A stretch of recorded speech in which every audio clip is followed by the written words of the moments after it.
The first time Harold Voss tried to fine me $50 a day, my 82-year-old mother was sitting in the passenger seat of a pale green Buick LeSabre with a hospital blanket tucked around her knees, staring at the 3 steps leading to my front porch like they were the side of a mountain. It was April of 1996. The trees in Cedar Glen were finally starting to turn green again, and I had just brought Mama home from St. Agnes after a broken hip and 3 weeks of physical therapy. Harold was standing in my yard in khaki pants, a navy windbreaker, and those spotless white New Balance shoes he wore like he'd been born with a clipboard in one hand and the complaint in the other. Behind him, my contractor was unloading lumber for a small wheelchair ramp. Nothing fancy, just treated wood, a handrail, and enough room for Mama to get in and out of the house without me having to lift her under the arms. Harold looked at the lumber, looked at Mama in the car, then looked at me and said, "Mrs. Harper, this work has not been approved by the Architectural Committee. You need to stop immediately." I remember standing there with my purse still hanging from my shoulder and thinking that this man had to be joking. I told him, "Harold, my mother just got out of the hospital. She cannot climb those steps." He gave me that little smile he used whenever he thought he had the upper hand, the smile that never reached his eyes, and said, "I understand your situation, Evelyn, but Cedar Glen has standards. We cannot have every home looking different because someone has a personal emergency." That was the moment I learned something I should have understood the day I moved in. A neighborhood can look peaceful from the street and still be run like a small kingdom behind closed doors. I had lived in Cedar Glen for less than a year by then, a quiet suburban development outside Columbus, Ohio, built around a little clubhouse, a community pool, 2 faded tennis courts, and a pond with a wooden dock that every child in the neighborhood was told not to jump from. The homes were brick ranches, split levels, and 2-story colonials with aluminum siding, all built in the late 70s and early 80s, close enough together that you could smell somebody else's charcoal grill on a Sunday afternoon. I was 58 years old, widowed for 6 years, and still working as a payroll clerk at a plumbing supply company downtown. My husband Frank had been gone long enough that people had stopped bringing casseroles, but not long enough that I had gotten used to eating dinner alone. When I bought the house on Bluebird Lane in the fall of 1995, I thought I was buying quiet. I thought I was buying a smaller yard, a manageable mortgage, and a place where Mama could visit without worrying about my old apartment building elevator breaking down again. The real estate agent handed me a beige binder at closing and said, "The homeowners association is pretty standard. $36 a month, mostly for the pool, landscaping, snow removal at the clubhouse, that kind of thing." I signed the papers, put the binder in a kitchen drawer, and did not open it for months. That was my first mistake.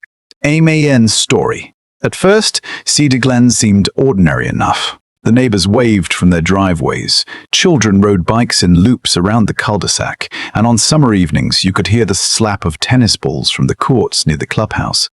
Mrs. Larking from across the street brought me a banana bread wrapped in foil the week I moved in. Joe Marquez, who lived 2 houses down and ran an auto body shop, offered to help carry my washing machine down to the basement when the delivery men said the stairs were too narrow.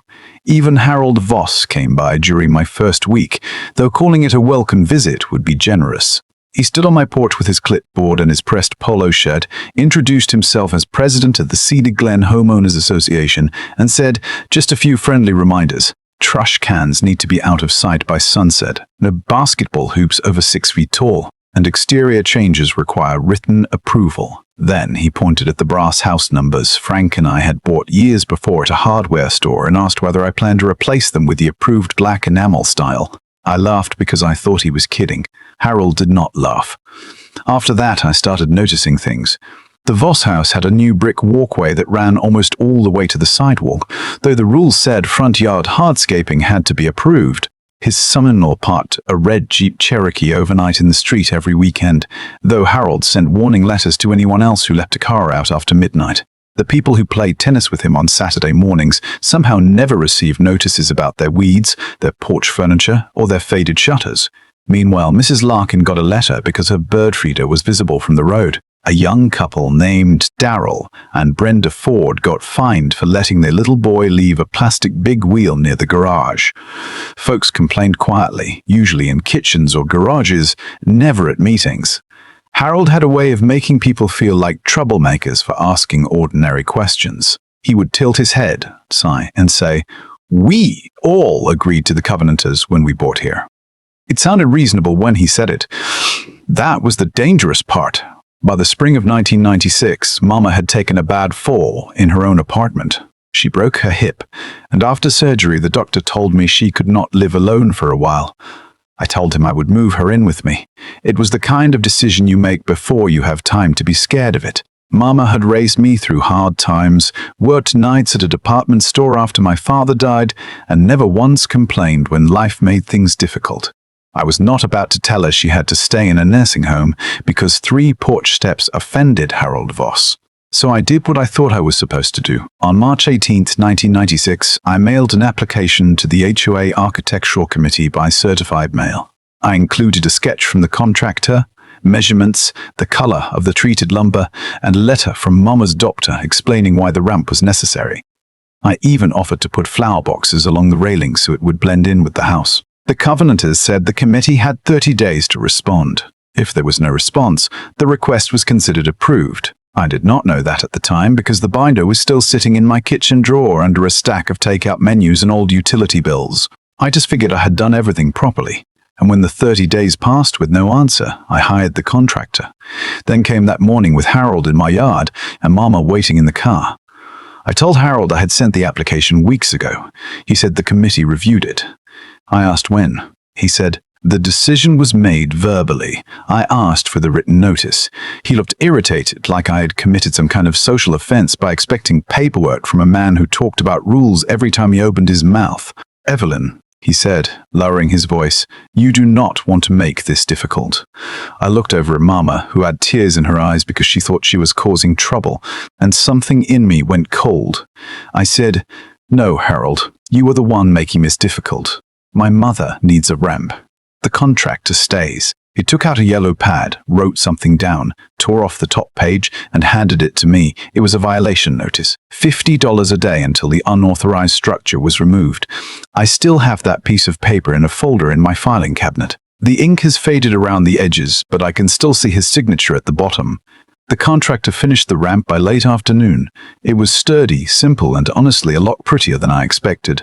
We put a row of red geraniums in long planters by the railings because Mama liked red flowers. She sat in her wheelchair at the top of the ramp the next morning with a cup of coffee in her lap, watching the robins hop around the lawn, and she said, "It feels good to be outside again." I wish that had been the end of it. Instead, the first official fine arrived 2 days later in a white envelope with the Cedar Glen logo in the corner. Then came another. Then another. Harold did not send them by hand. He had them typed up, copied at the little print shop near the grocery store, and mailed as if you were running a law office. By the end of the first week, the fines totaled $350. By the end of the month, they were over $1,500. I cooled the HOA office, which was really just a little room in the clubhouse with a folding desk, a filing cabinet, and an answering machine that clicked on after 3 rings. Harold never called me back. I called the vice president, Diane Miller, a woman in her early 40s who worked at a bank and always wore long skirts and sensible shoes. She sounded nervous on the phone. "Evelyn, I am sorry," she said, "but Harold is saying the committee already voted." I asked her who was on the committee. There was a pause. Then she said, "Harold, me, and Elaine." Elaine was Harold's wife. I said, "So the committee is Harold's wife, and you?" Diane let out a long breath. "That is how it has always been." I had never thought of myself as a fighter. Frank used to say I could make peace with a thunderstorm if he gave me enough time and coffee. I was the person who returned shopping carts, baked cookies for new neighbors, and paid bills the day they arrived. But I could not look at my mother struggling to get through the front door and decide that keeping Harold comfortable mattered more than keeping her safe. So I pulled out that beige binder. I read every page at the kitchen table after work, with Mama asleep in the den and the local news murmuring from the television. I read until my eyes blurred. I found the section about the architectural committee. I found the 30-day deadline. I found the line that said an application was considered approved if the homeowner did not receive a written response within that period. I also found another section that said no board member could participate in a vote involving an immediate family member or personal interest. It did not take a law degree to understand that Harold and Elaine should not have been deciding anything by themselves.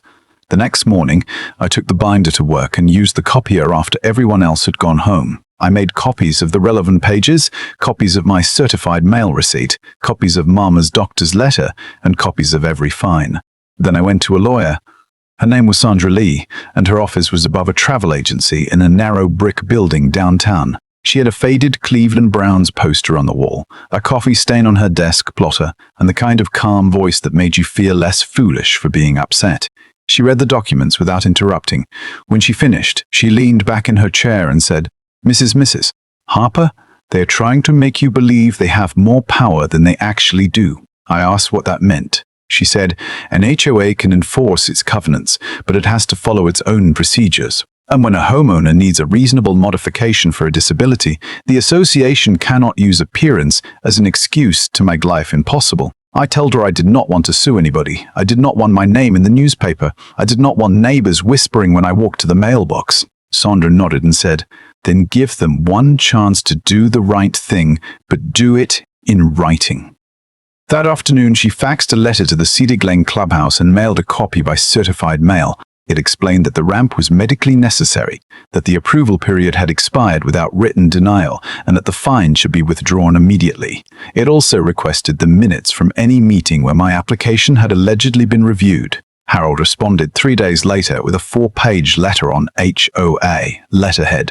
He wrote that my ramp was an eyesore, that I had damaged the visual unity of Cedar Glen, and that his board could not allow personal hardship to become a precedent. That last sentence stayed with me.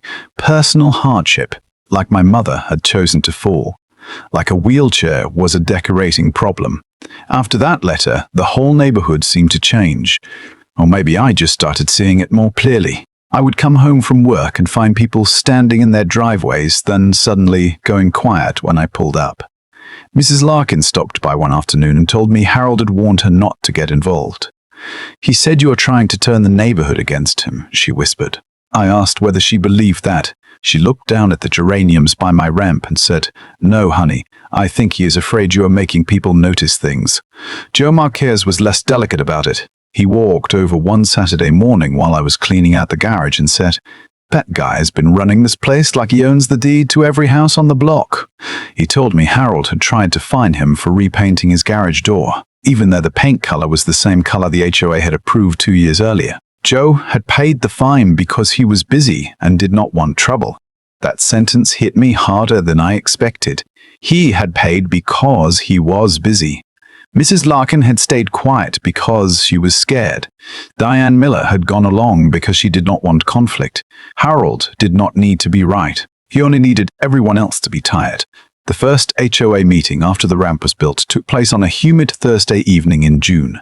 The clubhouse smelled like chlorine, instant coffee, and the old carpet that had been there since the neighborhood opened. About 40 people showed up, which was more than usual. Harold sat at the front behind a folding table with Elaine beside him, both of them wearing matching serious expressions. Diane sat to the side with a legal pad in front of her. There was a hand-painted sign on the wall that said, "Cedar Glen Summer Social," with little paper suns around the letters, and it looked almost funny hanging behind Harold while he prepared to talk about punishing people. He started the meeting with landscaping updates, pool hours, and a reminder that residents should not hang towels over balcony rails. Then he said, "We have received several concerns about unapproved exterior structures." I knew he meant my ramp. He never used my name at first. He wanted to sound like the issue belonged to the whole neighborhood. I raised my hand. He ignored me. I raised it again. Finally, he said, "Mrs. Harper, you may speak briefly." I stood up holding my folder. My hands were shaking, but my voice was steady. I said, "I submitted a request for the ramp in March. I received no written response in 30 days. The bylaws say that means the request was approved. I also have a letter from my mother's doctor explaining why it was needed." Harold said, "The board did not approve it." I held up the bylaw page and said, "The board did not respond either." He frowned. Elaine leaned over and whispered something to him. Harold said, "Rules exist for everyone, Evelyn. We cannot allow individual residents to decide when the rules apply." I said, "Then why do the rules say I am approved if you do not answer me?" A few people clapped. Harold turned red. He said, "Order, please." This is not a courtroom. That was when Joe Marquez stood up near the back and said, maybe it ought to be. At least a courtroom lets both sides talk. You could have heard a pin drop after that. Harold looked at Joe and said, Mr. Marquez, your comments are out of line. Joe shrugged and said, so are the fines. Harold moved on quickly, but the room had changed. People were no longer looking at their shoes. They were looking at him. The next morning, I found the second violation notice taped to my front door. This one was from my mailbox. According to the notice, the post had a slight lean and needed to be corrected within 10 days. I stood there in my robe holding that paper and laughed so hard Mama came to the door and asked whether I was all right. I said, apparently, I'm a public menace because my mailbox is not standing at attention. But the laughter did not last. A week later, I received another notice, this time for the small American flag I had placed in a planter by the porch for the 4th of July. Harold said the rules allowed flags only on national holidays and only if they were removed by sunset. The flag was the size of a dish towel. It had been out for 2 days. I knew then he was not trying to preserve property values.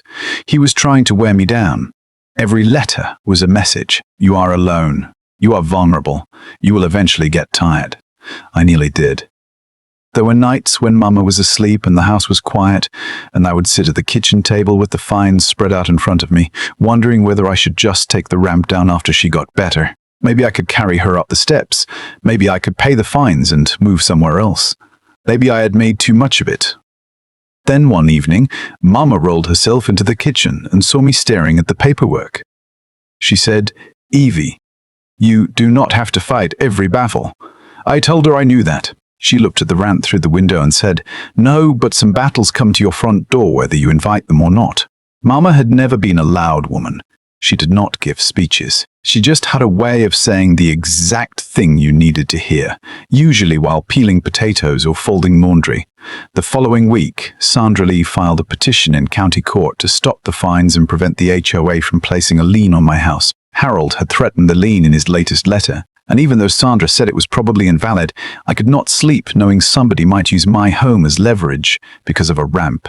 The hearing was scheduled for August. In the meantime, Sandra requested the HOA records, including board minutes, voting records, financial statements, and correspondence related to my application. Harold did not like that. He started calling neighbors individually. I knew because people told me. He called Mrs. Messes Larkin and said I was trying to bankrupt the association. He called Joe and said I was working with an attorney to destroy the community. He called Diane and told her she had to support the board or resign.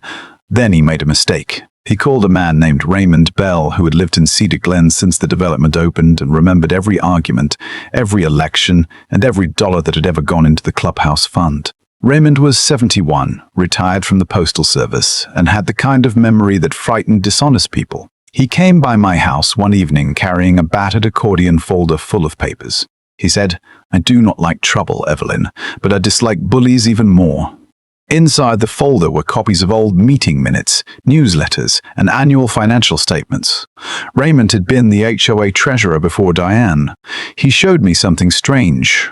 2 years earlier, Harold had pushed through a special landscaping assessment, saying the entrance sign and common areas needed major repairs. The neighborhood had paid thousands of dollars, but the records showed that much of the money had gone to a landscaping company owned by Harold's brother-in-law. The work itself was not fake. The entrance looked nicer, but the invoices were high. The bids were missing, and the board minutes did not show any formal approval. Raymond also had a copy of an older architectural application from a house on the next street. It was for a wheelchair ramp. It had been approved within 3 days, no questions asked. The homeowner was Harold's cousin. I stared at that paper for a long time. The ramp was not the problem. I was the problem, because I had asked him to follow rules he used like weapons. When Sandra saw the documents, she became very quiet. Then she said, "This is bigger than your ramp." I told her I did not want to turn it into something bigger. She said, "You may not have a choice. The truth is already there." The court hearing took place on a hot morning in August 1996. I wore a navy skirt, a white blouse, and the pearl earrings Frank had bought me on our 20th anniversary. Mama wore her Sunday cardigan and sat beside me in her wheelchair. Harold arrived in a grey suit with Elaine and a lawyer from a firm in town. He looked confident until Sandra began asking questions. She asked when the architectural committee met to deny my request. Harold said the committee had discussed it informally.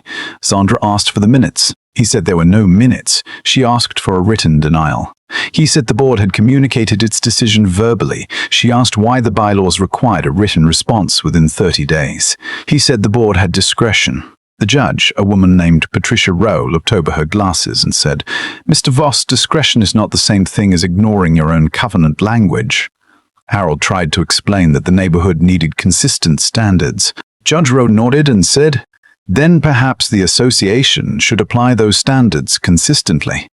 Sandra showed the court the certified mail receipt, the doctor letter, the bylaw section, and the approved ramp application from Harold's cousin. I watched Harold's face change one small piece at a time. First irritation, then disbelief, then something close to fear.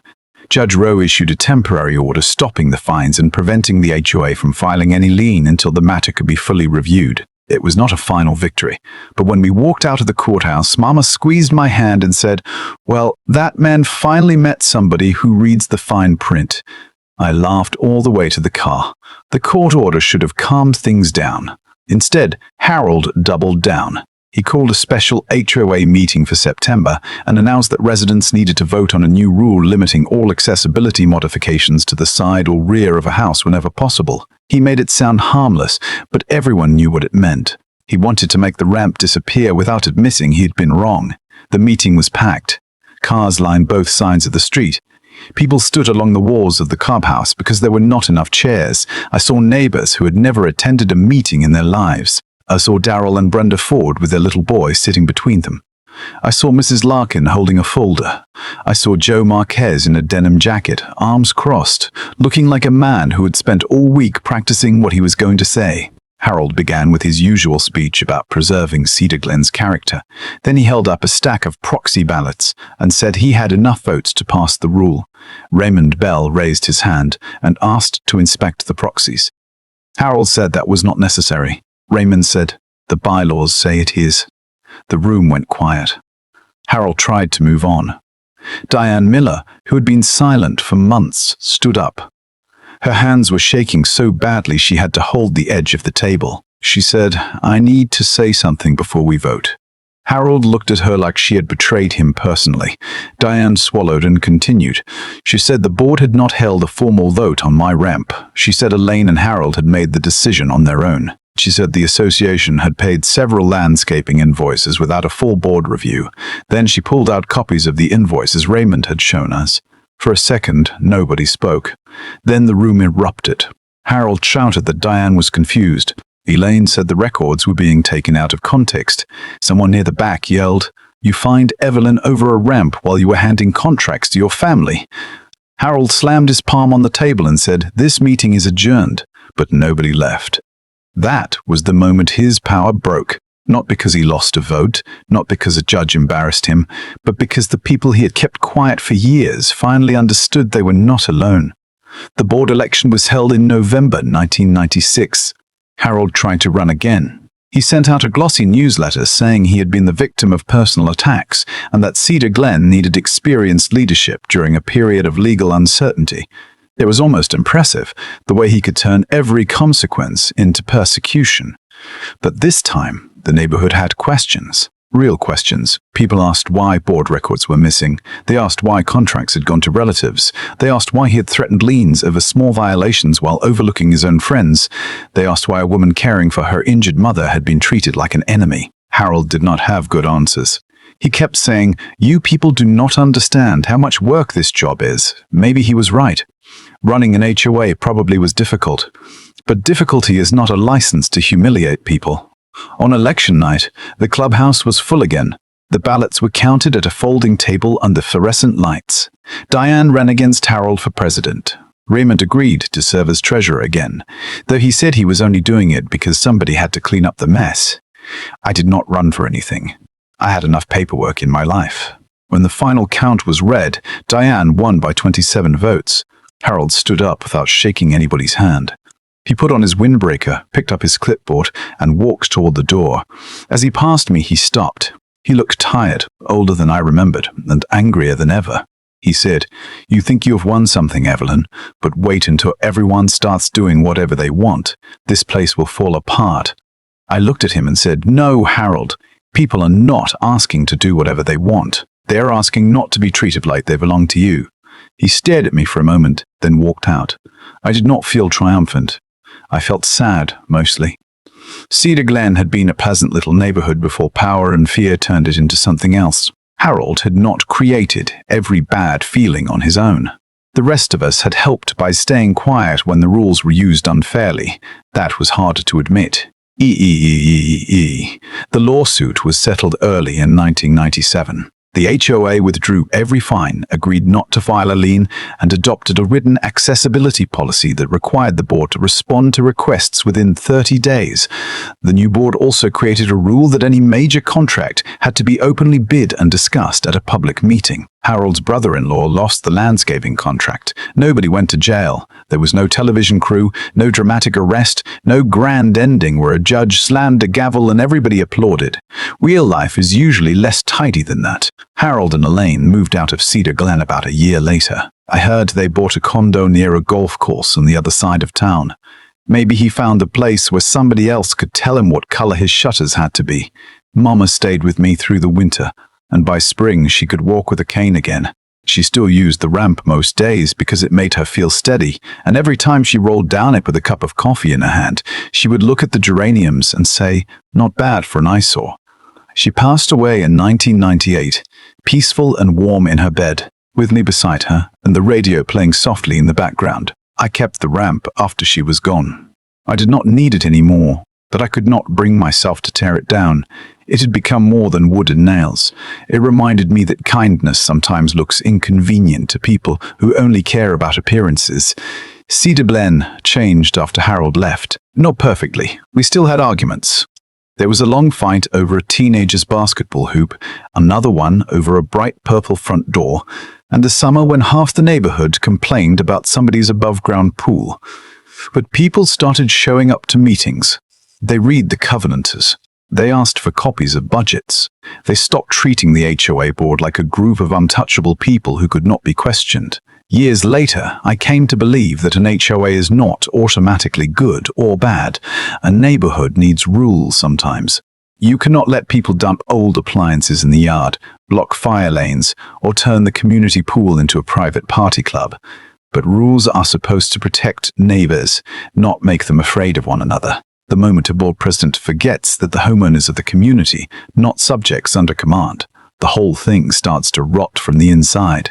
So tell me what you think. Was Harold trying to preserve the neighborhood, or was he using HOA rules to control people who did not have the energy to fight back? Was I right to take it to court, or should I have found a quieter way to handle it? Have you ever lived under an HOA that helped the community, or one that treated every mailbox, lawn chair, and flower pot like a personal insult? Leave your story in the comments, because I know Cedar Glen was not the only neighborhood where somebody mistook a clipboard for a crown. And if you enjoy real-life neighborhood stories with tension, hard lessons, and just enough justice to make you shake your head, hit like, subscribe to the channel, and come back for the next one.